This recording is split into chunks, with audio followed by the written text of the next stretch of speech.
كل هذا الازدحام الجاي تشوفونه قدامكم هذا كان مجلس الإمام الحسين عليه السلام بحضور الدكتور علي المياحي. هنا الشيخ قدم نصيحة لعامة الناس وراح تكون بنهاية الفيديو. اجينا هنا الحسينية عبد الزهر الفرطوسي الموجودة بحد بساتين العمارة، ومن البداية على مود الشوف كمستعدادات المجلس.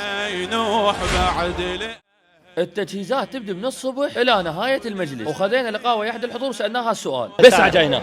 أنا الساعة 3 هنا أجي على مود المجلس مالي أبو عبد الله وعلى الشيخ المياحي. أهلا وسهلا 100 هلا. يعني هذا الحضور يجي ب3 الظهر إلى ساعات متأخرة من الليل. كلكم سامعين قصيدة زينب لفت يم حسين وبصوت باسم الكربلاي، بس هالمرة راح تسمعونها بصوت ملا عمار.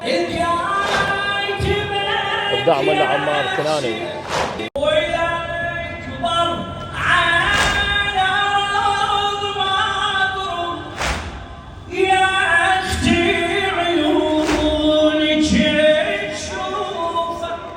وبالختام خذينا اللقاء ويا الشيخ علي المياحي، وهاي النصيحة اللي حب يقدمها لكم. نصيحة أخيرة من الشيخ علي لعامة الناس. حب الله وخدموا الحسين.